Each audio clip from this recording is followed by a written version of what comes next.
Okay, today's lecture we'd like to talk about radiation balance, and that relates to how the Earth is warmed by the sun. So the majority of the energy that heats the planet is coming from the sun. There's a small contribution from internal heat, radioactivity in the Earth's core that generates a tremendous amount of heat on the inside, causing melting rocks, lava that you see coming out of a volcano, or hot water coming out of hydrothermal vents on the ocean floor, but this is relatively trivial to the total amount of energy required to heat the planet. So most of our energy is coming from the sun.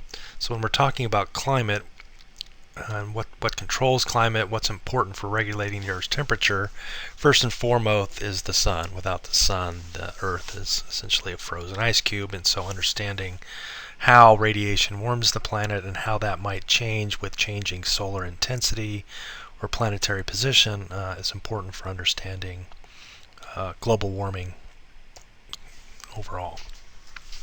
So what we want to talk about is radiation balance. What is radiation balance? What is that related to electromagnetic radiation? So we'll talk a little bit about the frequency and wavelength characteristics of electromagnetic radiation, how that is a constant related to the speed of light, and then we'll use those characteristics to define black body radiation, which is the electromagnetic spectrum that comes off of a body based on its temperature, and from that radiation profile we can calculate the flux of energy from an object. Then we'll take that flux and use the inverse square law to say how much of energy is reaching any planetary body, and from that calculation be able to calculate what's known as the effective temperature of a planet. And so the exercise we'll work through is looking at calculating the effective temperature of Mars. And then in class, the following class period, we will repeat this calculation for Earth. And one more aspect that we'll have to consider is looking at albedo. Albedo being the amount of reflectivity of a planet. When we're talking about absorption of radiation and generating heat from that absorption, that requires all the incoming radiation to be absorbed. Albedo represents that fraction of radiation that's reflected and not absorbed. So we'll look at some equations simple equation that will describe that. So we can start looking at what we mean by radiative balance by looking at something you're probably very familiar with. You have electric stoves probably in all of your apartments around campus, and so what happens when you turn the dial to 3 on your stove is electricity begins to flow through the coils, and as it's flowing through the coils it's meeting resistance, and that resistance to the electrons flowing through the coil generates heat. So we can try and develop a relatively simple equation that says I start the energy, so change in energy for some period of time, delta T, results in a change in temperature, delta big T, over that same period of time, small delta T again. So in this case, the change in energy per unit time is proportional to the change in heat per unit time. So if this equation were true, as time increased and energy continued to flow through the coil, we would expect temperature to go higher and higher. And of course we know that's not true, that after a few minutes the coil no longer is heating up but is maintaining a constant temperature. So this simple equation is not effectively describing what's happening in the system. And so what we want to look at is the coil coming into so equilibrium by definition means something coming in is equal to something going out. In this case, energy coming in is equal to outgoing radiation. And when this condition is true, we say the system is at equilibrium. So initially the stove, when it's first turned on, is not at a state of equilibrium, so energy flowing in generates an increase in temperature, and so this will continue until the inflowing energy and then the sensible heat flowing out of the system are equal, and at that point energy flowing in is equal to energy flowing out, and the coil will maintain its constant temperature. So at dial 3, it's probably generating warm water. So this simple demonstration is a way of stating Kirchhoff's law. Kirchhoff was an 18th century scientist who looked at the characteristics of, amongst other things, thermal radiation. And so his more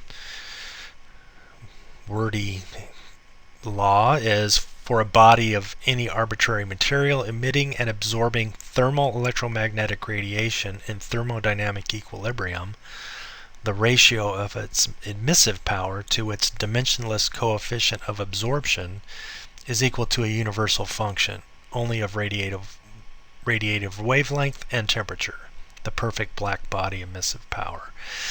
So what we're talking about is something we're going to define as a black body emitter. How does something emit wavelengths of radiation at equilibrium at a given temperature? What does this spectrum look like? So before we go forward with that, we need to maybe review what electromagnetic radiation is.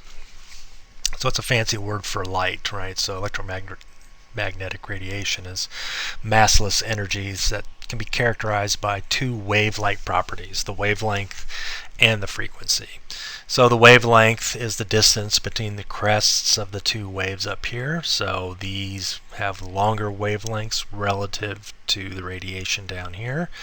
So the wavelength of radio waves is on the order of 1 to hundreds of meters, whereas the radiation of, say, X-rays is down in the sub-nanometer scale. The frequency is then how many waves occur over a given length, right? So if we took a length of this, we'd see there's three waves in that length. If we took the same length down here, we have less than one wave over that same length. So the relationship between wavelength and frequency is that when they're multiplied together, they equal the speed of light, 2.99 times 10 to the 8 meters per second. So that as wavelengths become longer, then the frequency becomes shorter, and as the wavelengths become shorter, the frequency becomes longer, or shorter as well. So that in the end, when you multiply one times the other, you're always going to get the speed of light. So electromagnetic radiation can be detected by various ways. So we're used to seeing visible light because the majority of the radiation coming into the planet falls in the visible spectrum. So here we can see this narrow band expanded out into the color spectrum, going from 380 nanometers out to about 750. That represents the bulk of the light falling on the Earth, and so or I should say the peak light.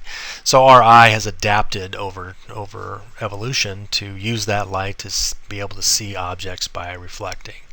If the incoming radiation were in the infrared, our eyes would probably have adapted to see infrared radiation instead of visible. But we can see this other radiation in other ways. Infrared radiation, for example, at 10 to the minus 6 to 10 to the minus 4 meters. We can sense with our skin, right? So we can sense heat. We can't see it with our eyes, but we can feel it on our skin. We also know that things like night vision goggles and night scopes, you can see the glow of radiation coming off bodies that are emitting in the infrared range. Likewise, X-rays, right? We can put a photographic plate or film that's sensitive to those wavelengths of light at 10 to the minus 12 to 10 to the minus 10 meters, and by exposing them to X-rays and developing them, you can see the presence of the X-ray.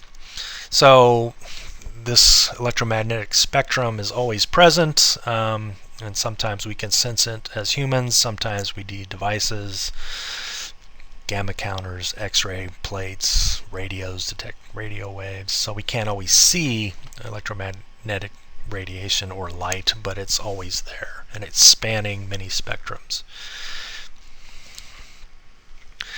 So what happens when we turn our stove to high? So if we're already at we're already at equilibrium, will the energy just flow out and the temperature stay the same?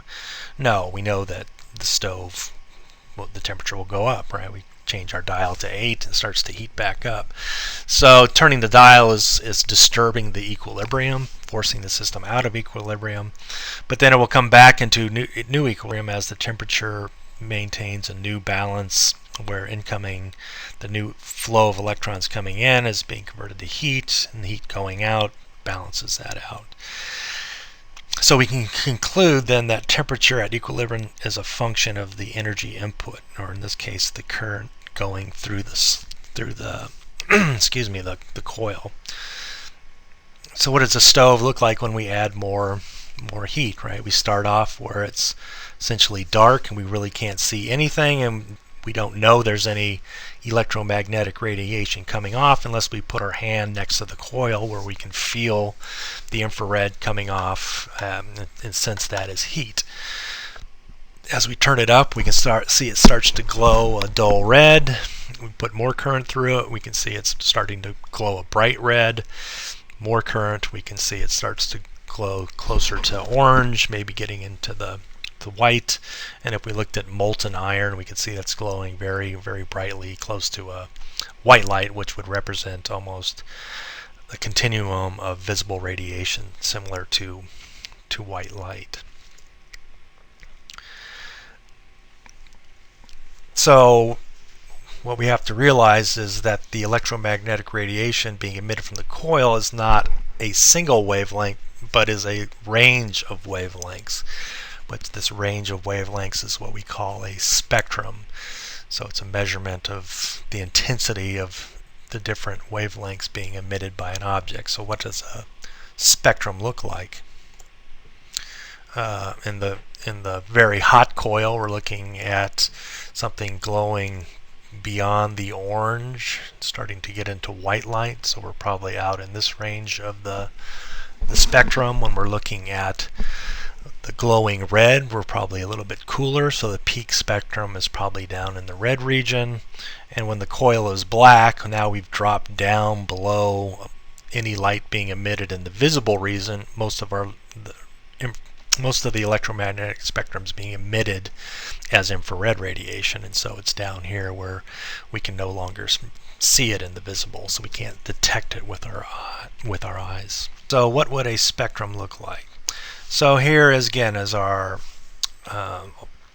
electromagnetic spectrum going from radio waves all the way out to gamma rays, highlighting the visible range in the middle.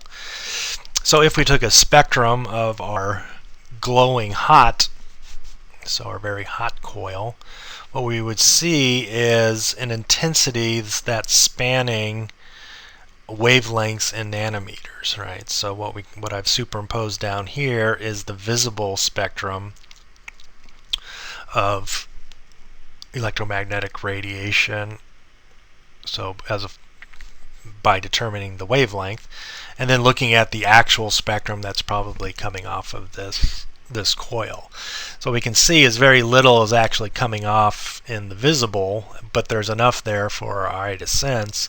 Most of the radiation coming off is in the infrared, right? So we have a peak in the infrared, but it is beginning to emit in the visible, so that we can see the coil with our eyes. But still, the peak is in the infrared, and so that's why it's putting off a tremendous amount of heat, because we're sensing that in the infrared region. If we look at the dark coil, so for down round power of 2 on our stove, the coil to the naked eye doesn't have any color. It looks like the dark black color of the coil itself. But if we were to look at that same coil through an infrared camera or an infrared sensor, what we would see is it's glowing in the infrared. So the spectrum now would look something more like this, where the peak is still in the infrared, so we can see that in the infrared image. It's still peaking there, so we can still sense quite a bit of heat, but now the contribution in the visible range is relatively small, so we no longer can see any visible light coming off of the coil, because unlike the other system, there's little in the visible wavelengths coming off in intensity for our eyes to observe. So now we've sort of shifted down into this lower part of the infrared spectrum. So these are spectrums of electromagnetic radiation coming off something that's heated to two different temperatures. So we are seeing a characteristic shape and a shift in the peak. So what we want to understand is, why do these peaks look this way, and why do they shift with changing temperature? And that these characteristic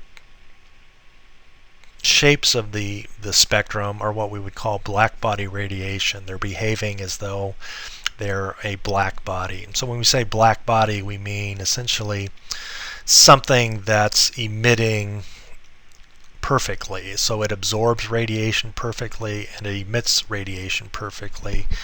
And that absorption and emission is following an equation that we call the black body equation. So we are not going to derive the black body equation.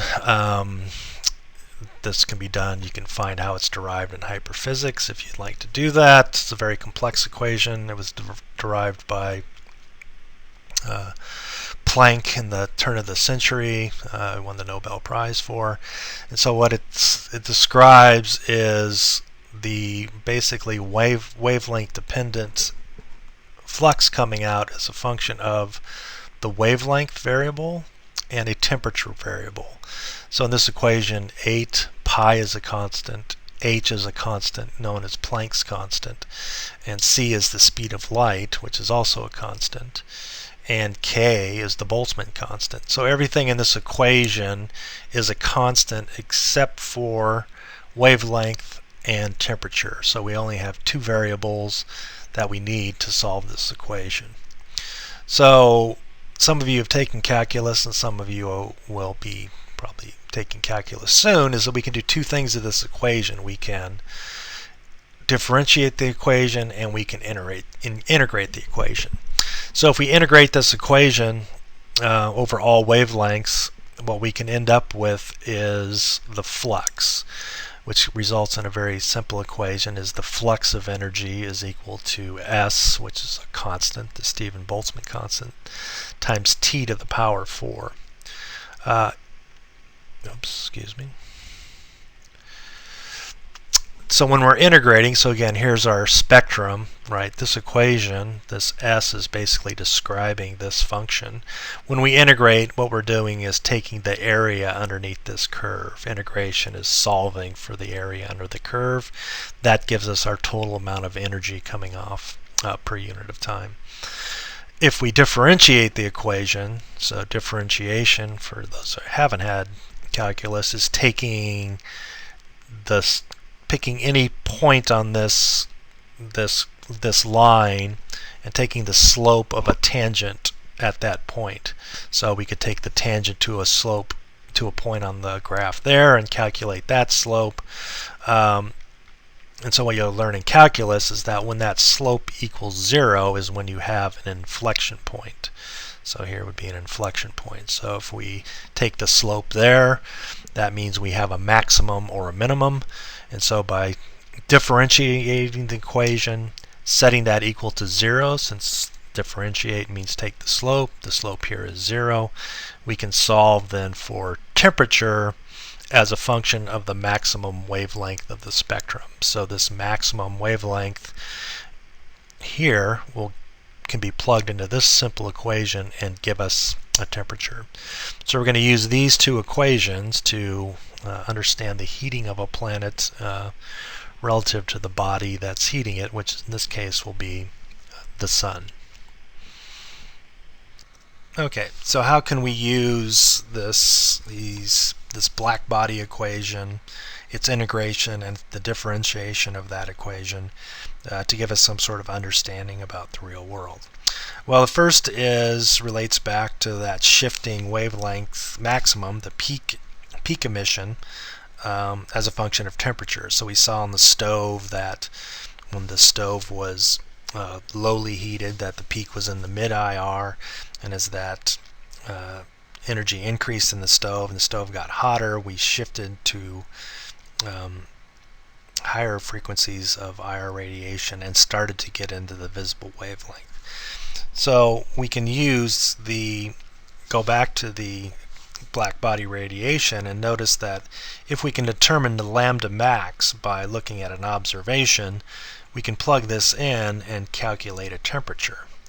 And so this is used in astronomy to determine the color of a star. So we have different colored stars. Something looks close to our sun, something glowing and it's more yellow, and something glowing more blue. What does that tell us about the temperature of the sun? Right. So what you're seeing is a shift in the spectrum. That right here we have our visible region of the spectrum. So this object is creating a black body radiation spectrum that looks something like this, where the peak is in the red region of the spectrum, so the object looks red. That is at 2500 Kelvin. If we change the temperature to 5800 Kelvin, we can see we've shifted the curve, and now the peak's coming more into the yellow-green, and so our object looks green. And so we're seeing as it heats up, it's looking more towards the blue region of the spectrum. And if we increase it even more, say to 18,000 degrees Kelvin, and we look at our spectrum, we've shifted it again, so what we can see with the naked eye is looking more blue. So the blue star is much hotter than the red star. This is actually how astronomers determine the temperature of stars, by just looking at their spectrum and applying this simple equation. So we can look at the sun. Right, so if we look at the sun, its lambda max, we look at its spectrum, is around 500 nanometers. So if we plug that into our equation, the temperature is equal to 0.0029 Kelvin per meter. Our wavelength is 500 times 10 to the minus 9th meters. So that gives us a temperature of the sun of 5785 Kelvin, which is telling us the temperature of sun at the surface. Here is the spectral radiance of the sun. So this is the dashed line is the black body equation used to calculate that. The solid line is the observed flux using satellite data. So we know that the black's very closely following a black body. So the theoretical black body is very close to the observed, and these jagged peaks are related to the fact that because of certain emissions of hydrogen and helium, it's not exactly a black body, but it's very close, or emitting in a black body. So when we say black body radiation, we don't mean the object is black, because the sun is obviously not black, but that it's emitting as a perfect emitter, and which would mean the sun is following this dashed line curve. Okay. So that allows us to calculate the flux using the Stefan-Boltzmann constant. So we can calculate the flux of the sun by looking at S, which is Stefan-Boltzmann, which is given here, and the temperature. So we've gotten the temperature from the lambda max by just looking at the spectrum and knowing what's known as the Wien's displacement law. What the lambda peak is gives us our temperature.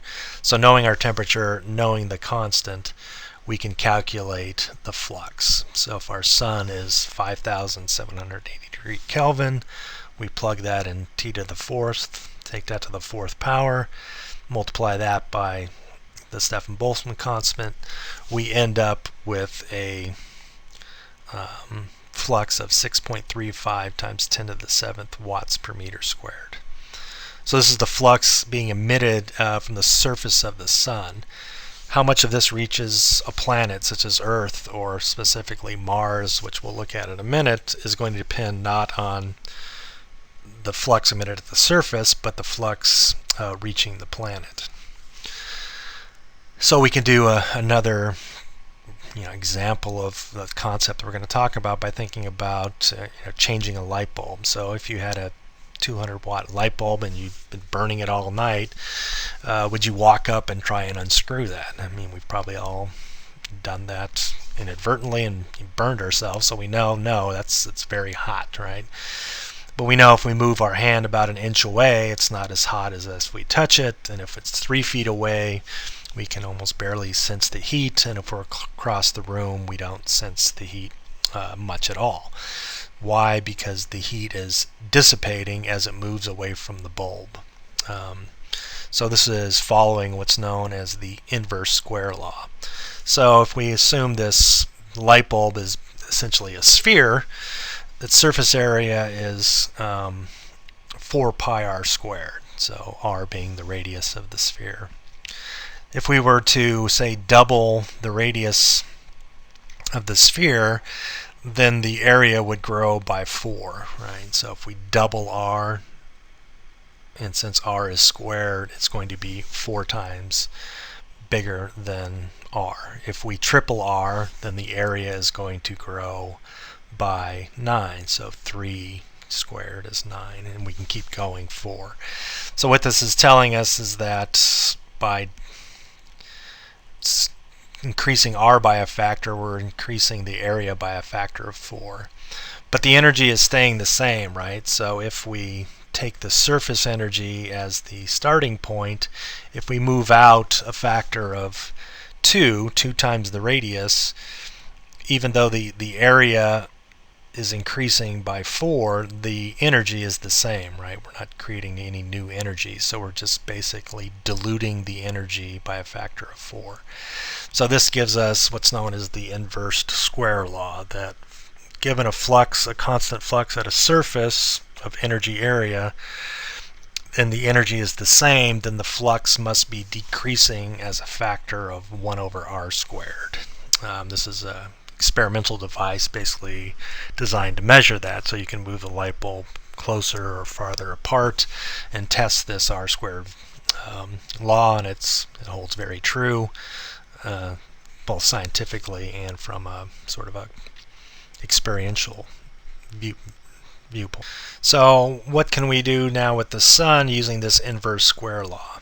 So solar flux then is going to drop as a function of 1 over r squared as we move away from the sun, right? The solar radiation we feel at the surface of the Earth is not nearly what it is at the surface of the sun, and so we're going to calculate how that's falling off as 1 over r squared.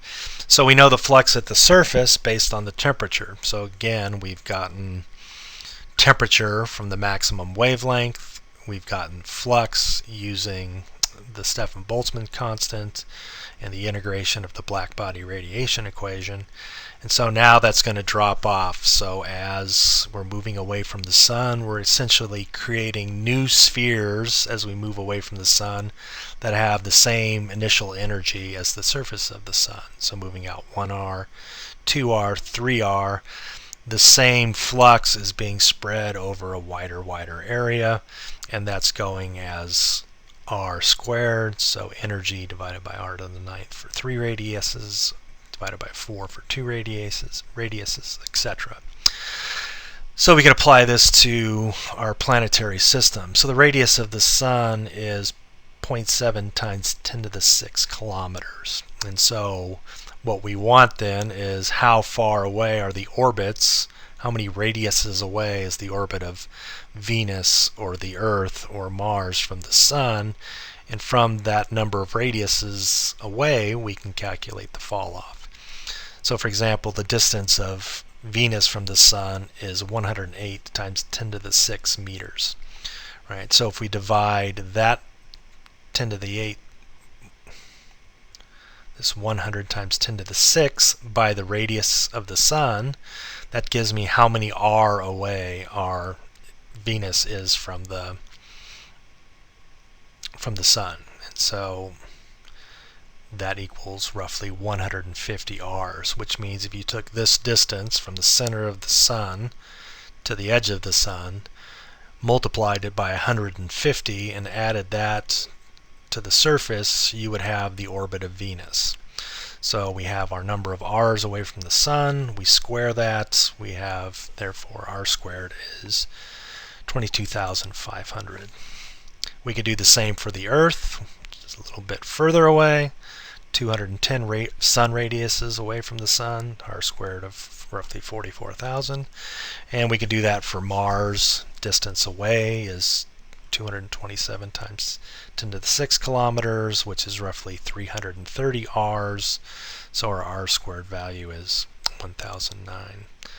So if we know that our flux is dropping by 1 over r squared, then we can take our surface flux that we have already calculated here, divide that by the r squared value, and what we have is the radiative flux at the Martian surface, top of the atmosphere, which is 583 watts per meter squared. Right? So we're looking at energy, watts, spread out over a unit of area. So we're looking at 583 watts per meter squared reaching the Mars surface.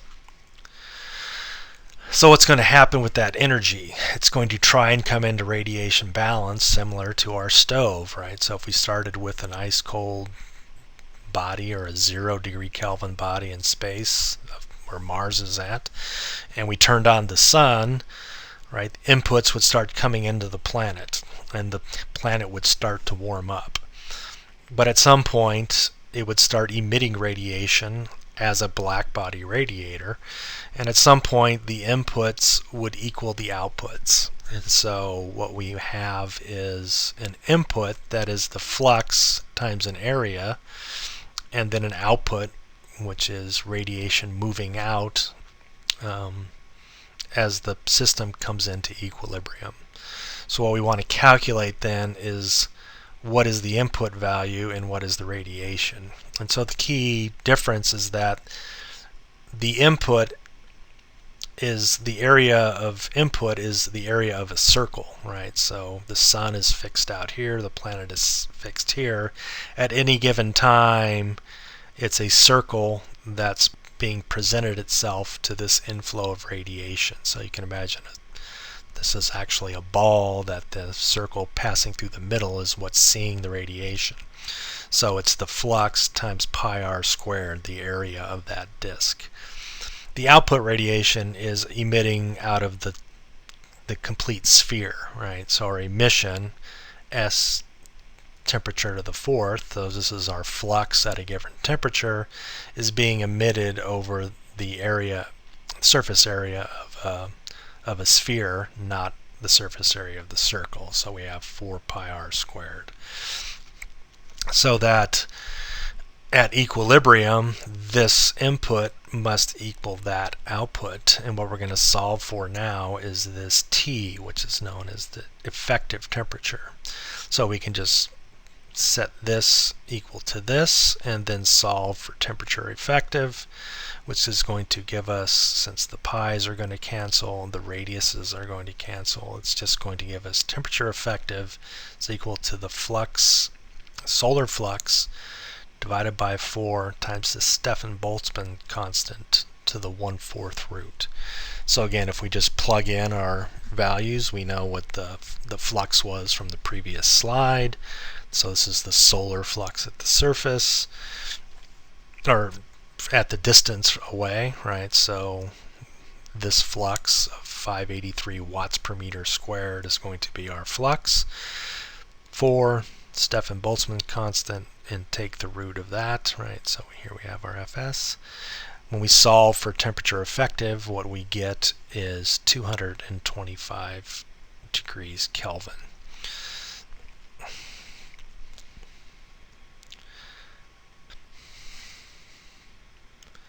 So again, these simple equations of the black body radiation to get our STE value, which we got from knowing the temperature, which again we got from the black body radiation by doing differentiation, has allowed us to calculate what the effective temperature is on Mars. And so now Mars, right, if it's flux of solar flux at the top of the atmosphere or to the surface, with since there's no atmosphere approximately, is 583 watts per meter square. That increases the temperature of the planet to 225 Kelvin.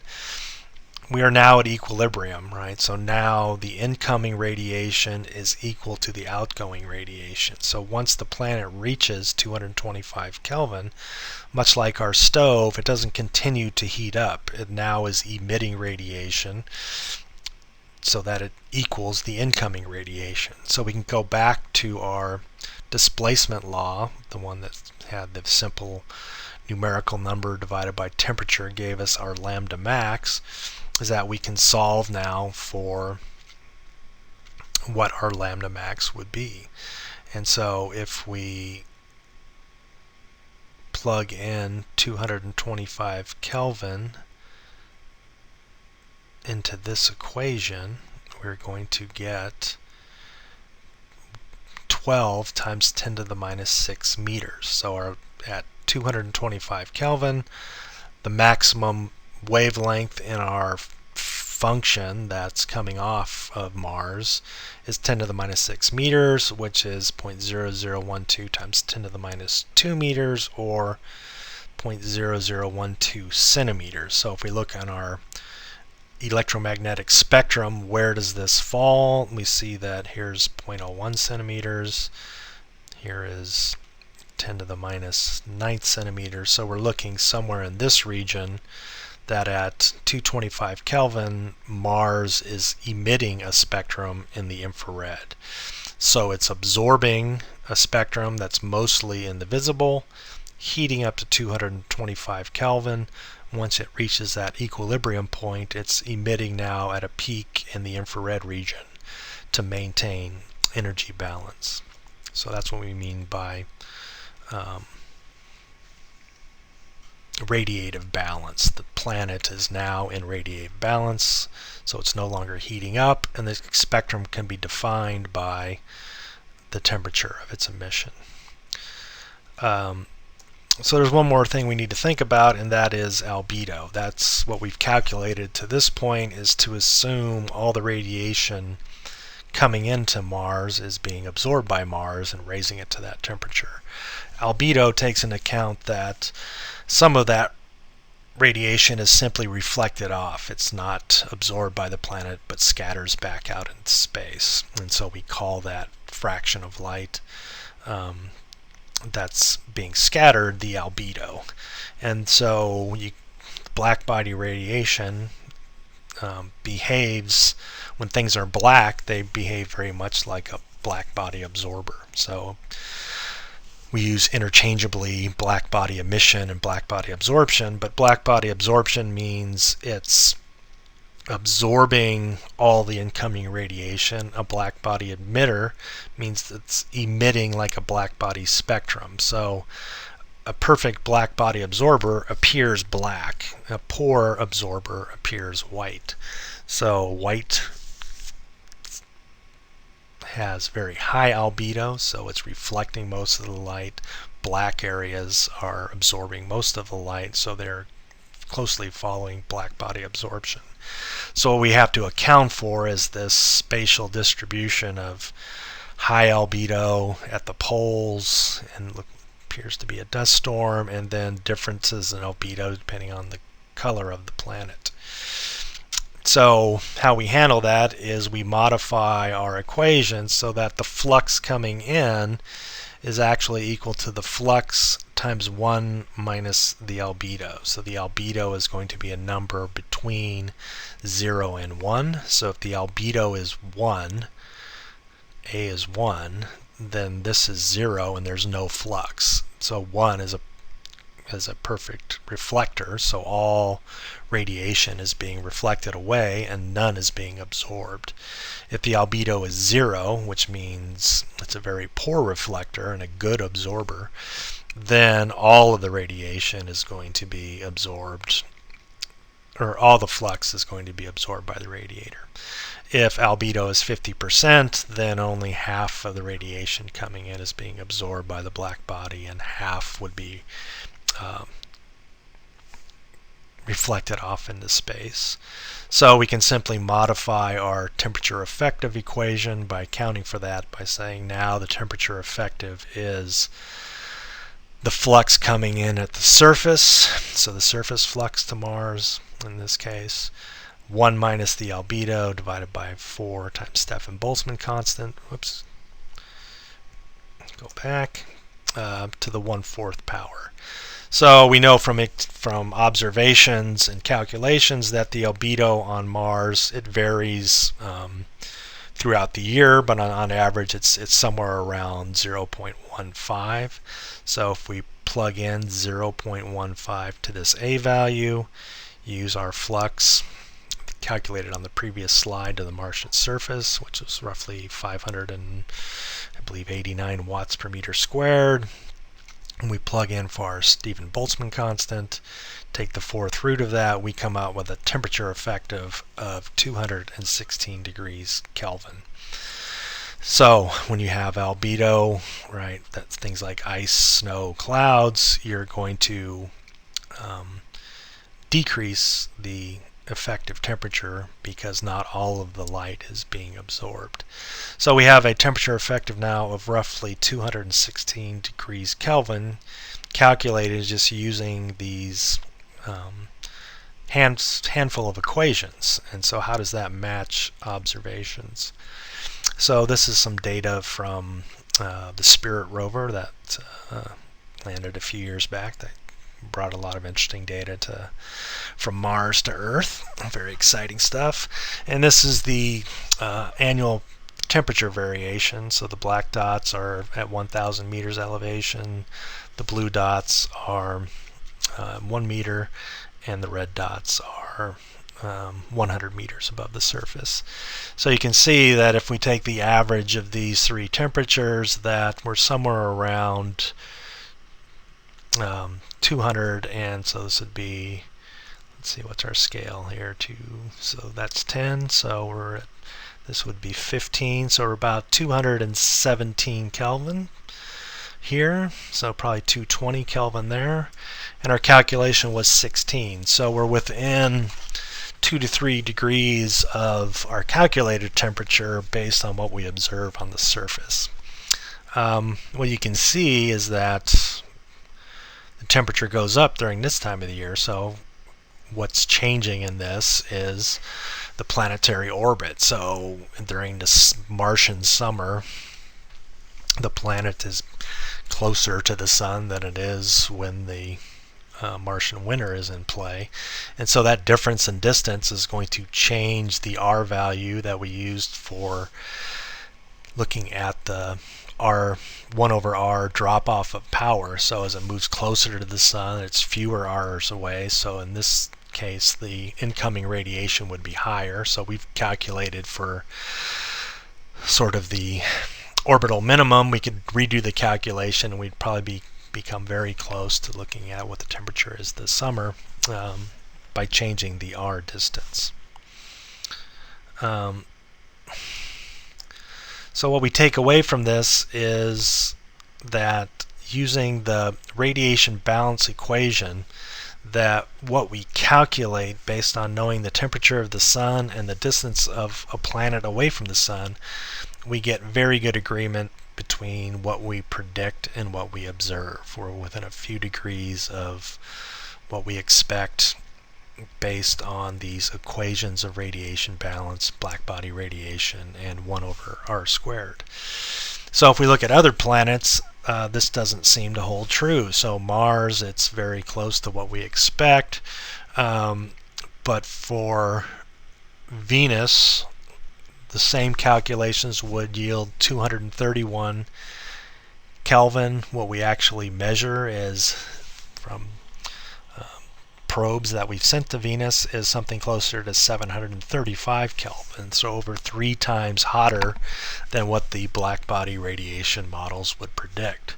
Earth is 288 Kelvin observed. If we do the same black body radiation that we did for Mars, which we'll do in class, we get something closer to 254 Kelvin, so a difference of about 30 degrees. So why then does the black body radiation model work for Mars and not for Earth and Venus. And that's because of the atmospheres. The Martian atmosphere is incredibly thin. It's 1/100th of the Earth's atmosphere, where the Earth's atmosphere and Venus's atmospheres are relatively thick. So that what we'll look at in the next lecture is how those atmospheres absorb the outgoing IR radiation. So if we go back to this slide, as the planet warms up to its equilibrium temperature, it starts emitting in the infrared. And as that energy goes out, and if it goes out without being absorbed because there's no atmosphere like on Mars, then that's the effective temperature of the planet. If, however, you put an envelope of atmosphere around this that absorbs that infrared radiation, then the atmosphere itself will behave like a black body. It will absorb that radiation, heat up to a certain temperature, and then continue to emit until it becomes into thermal equilibrium. So you could view the atmosphere as almost a secondary planet surrounding this. It's going to absorb this outgoing radiation. It's going to heat up to equilibrium, then it's going to re-emit at that temperature, and then again the system will be in balance, but the net effect will be that the overall planetary temperature will increase. And this is what we call the greenhouse effect, where gases in the atmosphere are absorbing outgoing radiation, converted into heat, longer wave radiation. This heats the planet to a new equilibrium temperature. So the more effective the molecule is at trapping a infrared radiation gas, the more effective it is heating, and we'll look at some of the details of that in the next lecture. Okay, for those of you who are watching the video, here's a little hint. There will be a 5-question clicker quiz in class following this, your assignment to watch this, and this is mostly just to sort of give you a review of what we've gone over, but also to check to see if you actually watched the video. So here are the 5 questions that will be on the quiz and their answers. So what best describes electromagnetic radiation? Answer: C is equal to C. The speed of light is equal to the wavelength times frequency. What light has 10 to the minus 4 to 10 to the minus 6 meters? It's characterized as infrared. Objects that are very hot emit shorter wavelength light relative to cooler objects. The inverse square law says that the power drops off as a function of R squared as energy moves a given number of radii outward. And differentiating a black body equation and setting it equal to 0 will give you the wavelength with the most intensity at a given t, or lambda max. So all you have to do is memorize that, and you're going to get a perfect score. So moving on.